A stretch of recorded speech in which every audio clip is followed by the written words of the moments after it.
Жасанды интеллект құрудың келесі сабағы, яғни бұл сабақта біз машиналық оқыту алгоритмдерін жалғастырамыз. Сабағымыз 7-2 классификация.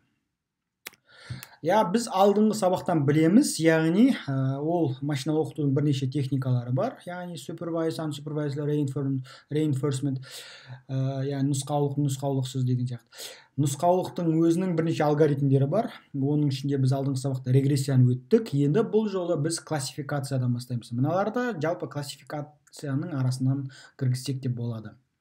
Енді жалпы классификация деген кезде сіздер бірінші ойға түсетін нәрсе, бұл машиналық оқытқан кезде қандай да бір классификатор болады, жасанды интеллект, яғни оның жалпы айтқандай классификатор. Осы алгоритм арқылы сізде мысалы мынау сурет бойынша хаттар келетін болса, емейліңізге, осы классификатор бөледі, яки ол спам, яки ол спам емес деп. Бұл қалай істелінеді? Яғни бұл жерде алдыңғы хаттарыңыз барлығын оқып шығып, бұл жерде сіздер тексереді. Бұл ішінде спам немесе осы дайын классификатордың ішінде, дайын алгоритмдердің ішінде, яғни осының ішінде оқытылып қойған бірнеше бір сөздер арқылы тексеріп отырады. Мысалы, пароліңді жібер деген сияқты. Сондай сияқты осы классификатор өзі анықтайды да, оны бөліп отырады спамға, немесе мынандай біртүрлі ссылкалар болса, оны спамға жіберіп отырады. Бір сөзбен айтқан кезде сізде бір деректер болатын болса, жалпы мәндер келетін болса, сізде осы класстарға мынау сызба арқылы сіздер көресіздер. Яғни мынау ортада тұрған мынау түсі сызық, ол классификатор немесе бөлгіш, екі класстың арасын бөлгіш. Бұл регрессия емес. Регрессия болу үшін, сызықтық регрессия болу үшін ол осы түзудің бойында болады. Ал бұл жерде ол классификатор ретінде атқарып жатыр. Яғни, бұл не деген сөз? Осы классификатордан, яғни жоғарғы мәндері болса, ол өспелі болғандықтан, яғни x-тің жоғары мәндері болатын болса, ол мына классқа жатады. Ал төменгі мәндері болса, ол мынау b деген классқа жатады. Осы бойынша, яғни мына жерде спам, мынау a деген класс спам деп алатын болсақ, яғни мына жерде көп мәндері болатын болса, андай біртүрлі нелері болатын болса, андай ссылкалар, паролін сұрап жатқан, олар класс a-ға жатқызып жібереді, ал қалғандарын бәрін класс b-ға жатады. Яғни бұл спам емес деген классқа жатқызады. Бұл, яғни жалпы бірсыпыра түсіндіру. Енді бұдай жалпы классификация бойынша бірнеше алгоритмдер бар. Логистикалық регрессия, k-nearest neighbor дейді, яғни ең жақын орналасқан көрші арқылы орналастыру, класстау, болмаса support vector machine деп аталады, naive Bayes, decision tree, random forest. Осыларды бірсыпыра біз тоқталып өтеміз. Осы 6 алгоритмдер қысқаша. Енді ең алғашқы логистикалық регрессия. Яғни біз ойлау мүмкінбіз, регрессия ғой бұл. Неге бұл осы класстардың арасында? Ол неге алдыңғы сабақтағы регрессияның арасында емес? Регрессия деген жалпы ол математикалық амал, яғни математикалық формуламен есептеліп шығарылатын нәрсе. Яғни бір алдыңғы сызықтық бестеріңізде болса, b0 қосылған b1 көбейтілген x1. Осындай сияқты формула. Бірақ логистикалық регрессия неге ол осы класстардың арасында? Бұл yes, no, яғни true, false. Мына жерде қарайтын болсаңыздар, ең соң логистикалық регрессия қарайтын болсаңыздар, яки ол 0-де орналасады, яки ол 1-де орналасады. Бұл, мысалы, қандай нәрсені анықтауы мүмкін, қандай проблемалар. Егер қарасаңыздар, мына суретте сізде бірнеше фактор бар. Яғни осы факторлар арқылы сіздер ертеңді болжайсыздар. Мысалы, ол температура болуы мүмкін, ол ылғалдылық болуы мүмкін, немесе жел болуы мүмкін. Логистикалық модельге қою арқылы сіз айтасыз, ертең күнді болады, күн шуақты, немесе керісінше күн жаңбырлы болады. Яғни бұл жерде 1 деген мысалы күн болатын болса, 0 деген жаңбыр болатын болса, осы логистикалық модель, регрессия моделі құру арқылы, осылар арқылы ол сізге айтады, ертең мынандай болады, не мынандай болады. Ал логистикалық регрессияның моделінің өзінің негізгі формуласы ол мына формула. Яғни y деген, ол мына жерде y мына ось болатын болса, осының мәндерін бәрін осыға формулаға қою арқылы сізге мынандай бір класстарды бөліп береді. Яғни мына жоғары жақта, яғни 1-ге жататындар, немесе ол 0-ге жататындар деген сияқты. Осы формула. Бұдан біз түсінетіміз логистикалық регрессия деген кезде сізде yes, no, немесе кейде болады, мына жерде 3-ші мән болуы мүмкін. Яғни 0 мына жерде болады да, ол -1 мен -1-дің арасында жатуы сияқты. осындай да сияқты бір класс болуы мүмкін, 3 түрлі классқа бөлу, немесе көп жағдайда yes no немесе true false логистика регрессияда қолданады. Жалпы түсінікті болғанша бұл алгоритм не үшін біз бөлік дегенбіз. Мысалы айтайық, тағы да қысқаша линиярлық регрессия мен логистика. Егер қарасаңыздар, мынаны түзу сызықтық бойымен жүргізсек, бұл дұрыс мәнді бермейді. Ал логистикалық регрессия мынандай графика, яғни синусоид деп айтады, осындай сияқтына сызбаны беріп отыр. Ал мынада сызықтықты ол нақты анықтамайды. Өйткені бұл түзу сызықтың бойы ғой. Егер бұны соза берсеңіз, мысалы сыза берсеңіз, кете береді. Ал мына жағдайда дәлмеді. Бұны созғанмен, бұл созған кезде максимум 1-ге дейін болады, минимум 0-дің арасында болады. Осы арасында жатады. Бұл бізде логистикалық регрессия алгоритмі. Енді келесі алгоритм бізде KNN немесе K nearest neighbor. Ағылшыннан аударатын болсаңыздар, K мәнінің жақын орналасқан көршісі. Бізде де жалпы қазақта да бір сөз бар, жалпы сен маған досыңды көрсет, мен саған кім екенімді айтып берем. Ағылшында да тура осы секілді мән бар, яғни айтылған сөз бар. Tell me about your friends, who you are neighbors, and I will tell you who you are. Бұл не деген сөз? Яғни сіз өзің досың туралы айтып бер, мен саған кім екенімді айтып берем. Бұл не деген? Мына суретке қарайтын болсаңыздар, егер де сіз бірнеше достарыңыз бар болса, егер сіз қандай жақын достарыңды туралы айт дейтін болсаңыз, сен егер мысалы, олар әншілер, сондай, яғни музыка, сондай сияқты жақсы көреді дейтін болса, мысалы, онда сен сол классқа жатуы мүмкінсің. Немесе олар мысалы, олар кітап оқығанды, сондай бір жақсы қызық нәрселер оқыған, онда сен осы классқа жатуы мүмкін. Немесе мысалы, жалпы серуен сондай сияқты болса, онда сен осы классқа, немесе спорт, футбол болатын болса, осы классқа, немесе осындай сияқты. Яғни бұл деген сөз сіздің жақын орналасқан достарыңызға сәйкес сізді қай классқа, қай типке жататындығын көрсетеді. Мысалы, мынау сызбада да жақсы көрсеткен. Бұл жерде K деген сөз сіздің мәніңіз, сіздің жақын орналасқан достарыңыз. Мысалы, сіз мына жерде болсыз, сұрақ белгісіз. Енді біз айтамыз, сен өзіңнің 3 досыңды айт. Бірінші досың ол мынандай болуы мүмкін, екінші досың мынандай, екінші досың мен үшінші досың екеуінің ұқсастықтары бірдей екен. Значит, осы K3 досыңды көрсету арқылы сен осының басым көпшілігі қайсысы, сен сол классқа жататындығын көрсетеді. Яғни сен бұл жағдайда Б классына жатып тұрсың. Енді K7 осы секілді 7 досыңды айтып бер. Яғни сіз мына үшеуін айттыңыз, одан бөлек мына жерде мынандай. Былай қарайтын болсаңыздар, мынау қызылдардың барлығы бір типті дос болғандықтан, яғни мысалы олар тек қана спортты жақсы көретін деп айтайық. Жалпы спорт, біреу бокс, біреу футбол, біреуі жүгіру сияқты. Осы бір спорт болатын, мына жерде оқу, білім, мына жерде мысалы тағы да бір онлайн курс дейтін сияқты болатын болса, онда сіз осының арасынан, яғни K7-нің арасынан сіз басым көпшілігі мына жер 4 болғандықтан сіз осы классқа жатасыз деп түсіндіреді. Яғни бұны классқа бөлу. Бұл K-ні. Яғни бұл біздің келесі алгоритміміз осы nearest neighbor.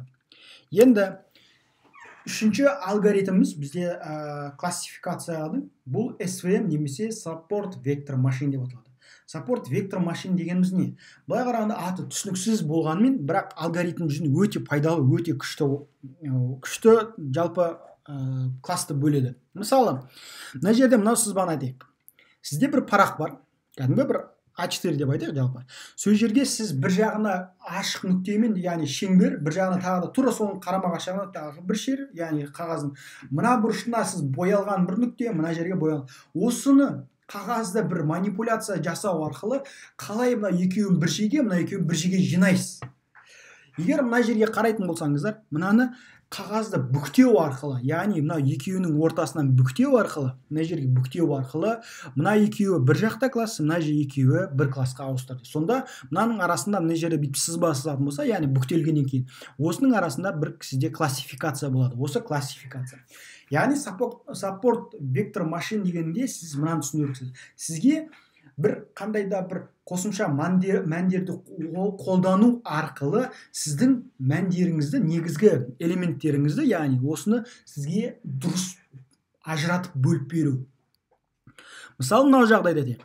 Мынаны сіз қалай осындай берілген сізде, осыны сіз қандай манипуляция жасау арқылы бір сызықпен немесе бір жазықтықпен бөле аласыз. Мысалы, осыдан сіз қарайтын болсаңыздар, мынаны сіз тіке осы жерден қарайтын болсаңыздар, мынау көк мына жерде, яғни мына сіз басындапқы кезде мына жерден қарадыңыздар. Осы жерден қараған кезде, үстіге қарай қараған кезде, мына бәрі осылай көрінген болады.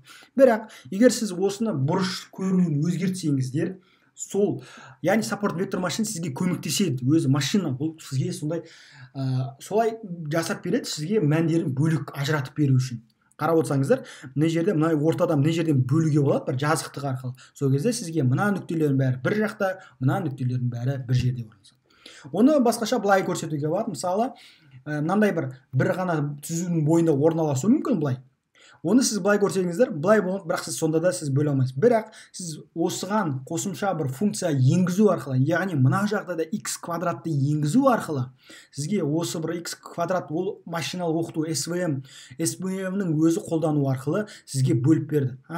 Яғни қарап отырсаңыздар, кіші элементтер мына жерде, үлкен элементтер мынау классификатордың жоғары жағында орналасқан. Сонда осы арқылы сіз енгізілетін мәндеріңіз өзінің деректеріңізді бірден бөле аласыз. Бұл енді түсінікті шығар, не үшін жақсы және ыңғайлы. Бұл SVM деп аталады. Енді келесі бізде алгоритміміз, классификация алгоритм, ол naive Bayes деп атайды. Былай қарағанда бұл түсініксіздеу, ауырлау болуы мүмкін, себебі бұл көбіне негізгі астында жатқаны ол ықтималдылық теориясы. Ықтималдылық теориясын қалай түсінеміз? Яғни біз білеміз бір нәрсенің мысалы ықтималдылық болу, яғни мынау спам болу ықтималдылығы, мынаның спам емес болу ықтималдылығы арқылы есептеу арқылы. Мен бұны мүмкіндігінше түсіндіріп көрейін жеңіл тілмен. Бірақ егер түсінбей жатсаңыздар, онда интернетте қарастырып көрсеңіздер болады. Мысалы, сізге 6 түрлі хат келеді.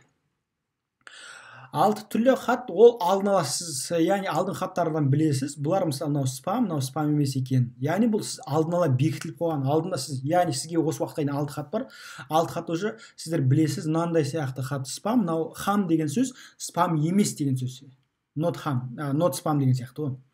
Яғни осы жерде 6 хаттың ішінде екеуі сізде спам емес, қалған 4-еуі спам. Осының ықтималдығын қою арқылы, мына жерде b деген жағдай, яғни спам болатын болса, екінші жағдай спам емес. Осының формуласы бойынша көбейту арқылы, мысалы b дегеніміз бізде спам емес жағдай болатын болса, a деген спам класс болатын болса, осыларды көбейтіп, осыны бөлген кезде, яғни сізге спамның ықтималдығын көреді. Мысалы, мына жерде мынандай хаттар берілген, оригиналдата, сіздер осы жерде беріледі. Осыны бір жақпен көрсетеді, y бойымен. Сол кезде y-ті орналастыруған былайға көреді, y-пен былай көреді, сөйтеді, сізге мынаның примерно окружностьін шығарып береді. Бұл сізде naive Bayes. Егер бұл да бір күшті алгоритм, негізі бұл дайын уже бекітілген алгоритм, жай ғана қазір таңды жай ғана шақыра салсаңыздар, ол уже сізге есептеп шығарып бере салады. Жалпы сіз бұл ар жағында не жатқан теорияны білсеңіздер болды. Енді келесі біздің алгоритміміз ол decision tree. Decision tree деген сөз ағылшыннан аударатын болсаңыздар, decision деген ол шешім қабылдау, шешімі, tree деген сөз ол ағаш. Яғни шешім қабылдау ағашы деп айтайық. Мысалы, енді мынау бойынша негізі бірсыпыра былай түсіндірейін. Decision tree дегенге сіз машиналығыңыз келіп жатыр, машиналығыңыз. Сізде бір машина шықты, енді одан сіз өзіңіз сұрайсыз ғой өз-өзіңде. Бұл машина, мысалы сіз автомат газбен жүретін машина алғыңыз келіп жатыр, автомат яғни. Сөйтіп бір машинаны қарайсыз, сіз сұрақ қоясыз ғой, мысалы бірнеше сұрақ. Yes, no-ге жауап. Бұл автомат па? Яғни бұл мысалы машинаның екі түрі болады қазір көрген кезде. Сіз мысалы базарға баратын болсаңыздар, машина бар, ол ручной, яғни ручной, немесе автомат. Яғни егер ручной болатын болса, сіз сата алмаймын деген шешім қабылдап қоясыз. Шешім. Өйткені сіз өзіңіз бастапқы ойыңыз басқа ғой, машина. Екінші автомат, яғни сіз басқа, яғни автомат деген классқа бөлді. Мына жерде мануалды, яғни ручной қолмен басқарылатын, және автомат арқылы өзі машина автомат жүреді. Яғни автоматпен скоростар ауысатын. Екінші сізге келеді енді машинаның несіне байланысты, бензиндеріне байланысты. Енді мына жерде бензин жоқ, жалпы бұл жерде дизель және газ. Екеуі бар. Мысалы, қазір енді бұл таңдайда газ арзан болғандықтан сізге қалтаңызға ойлаған кезде газ сізге дұрыс болып тұрған сияқты мүмкін.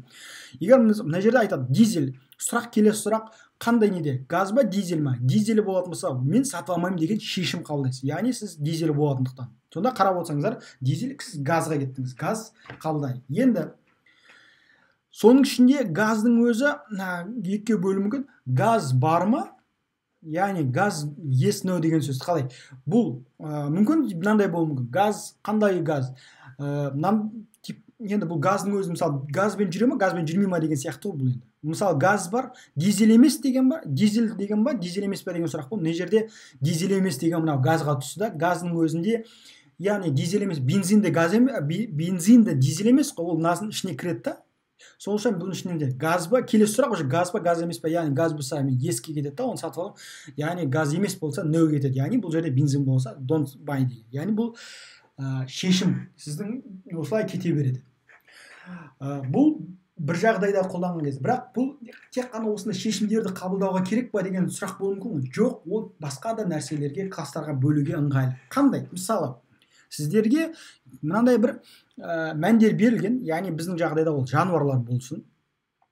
Осыны сіз класстарға бөлу керексіздер. Мысалы, осыған бірінші сұрақ сізде түсіне байланысты. Түсі сары ма? Яғни, егер түсіне байланысты класстарға бөлесіз.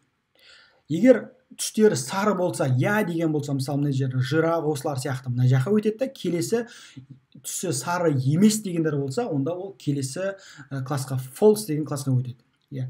Келесі, мысалы, мынандай сұрақ болуы мүмкін. Яғни, салмағы бойынша, салмағы 10 тонна деп айтайық, жарайды. 10 тоннаға тең ба, немесе 10 тоннадан кіші ма деген сұрақ болуы мүмкін. Я true болса мына жерде, яғни сарылар бөл, false болса мына жерге. Сол сияқты мынаның өзінде тур осы сияқты сұрақ қою мүмкін. 10 килограмм, 10 тоннадан кіші ма десе, я true мына жерге, false мына жерге. Сонда decision tree ол сізге тек қана өзіңіздің шешім қабылдау ғана емес, ол сізді қандай бір мәндерді класстарға бөлу арқылы көруге болады. Бұл жерде де дайын алгоритм бар. Ол сізде жай ғана қазір Python тілінде жай ғана осы алгоритмді шақыра салсаңыз, бұл сізге мәнді класстап береді. Бұндай негізі decision tree'ді көп жағдайда қай жерлерде қолданады? Мысалы, клиенттермен жұмыс істеген кезде, сізде мысалы бір клиент түріне кірген кезде, мысалы, суретке қарап, сіз оның қандай нәрсеге келгендігіңізді, қандай нәрсе алатыныңызды көру арқылы істей аласыз. Сол арқылы decision tree жақсы көмектесе алады. Мысалы, жалпы, егер қазір таңдай мынандай нәрсе бар, аттрактивті, мысалы, продукт бір магазинде тұрады, кейбіреулер тек қана бір бұрыштағын ғана алады, себебі әрдайым сол көзге түседі, сол жерде не тұрса соны алады. Яғни сол жерге осындай сияқты эксперимент жүргізу арқылы decision tree адамның клиенттерін, яғни осы жерде мынандай нәрсе болса, мынаны сатып алады. Мысалы, болмаса мынандай, не жерге 3 түрлі баға қояды, 3 түрлі бағаның ортасын алады. Ол әрдайым осындай болуы мүмкін. Сол сияқты осындай нәрсені істейді. Бұл decision tree. Енді келесі алгоритм ол random forest. Random forest ол decision tree'ден шығады. Мысалы, не жерде қарайық, мынаған келмей тұрып, мынаны қарай салайық. Жалпы decision tree деген бірінші, мысалы, мынандай сияқты бір жағдай, осы жерде бір жағдай, бір клиент осындай істеді, екінші клиент мынандай істеді, мынандай істеді. Сөйтті да оны жалпы бір экспериментке салды. Немесе осыны былай, сізде мынандай бір нелер тұр. Мысалы, бір жемшеде көрсетілген бар, бір клиент былай бүйтіп алды, таңдады, ол тек қана бананды алды. Сөйтті да біреу алды, ол қызыл піскен жоғарыда тұрған, типа сондай сияқты алды, ол тек қана алманы алды. Екіншісі, оған ол көрді, дәмді, витамины андай, сондай ол сұрттады, ол да бір алманы алды. Сөйтті да осы жердегі жалпы салыстырған кезде осылар, мысалы, мына жерде бірнеше адам, осылардың басым көпшілігі осы decision tree арқылы басым көпшілігі қай продукты алды. Сол арқылы random forest нәтижені береді. Мысалы, бірінші жағдай, екінші жағдай, осының бірнеше decision бар, оның нәтижелері осының бәрін random forestке салады, соның осылардың ішінен басым көпшілігі қай фруктыны алды, немесе қандай шешімге келді, сол шешімді сізге шығарып береді. Random forest алгоритмі. Осымен жетте екінші сабағымыз, яғни классификация жайында сабағымыз аяқталды. Енді алда жетте 3 кластеринг сабағы.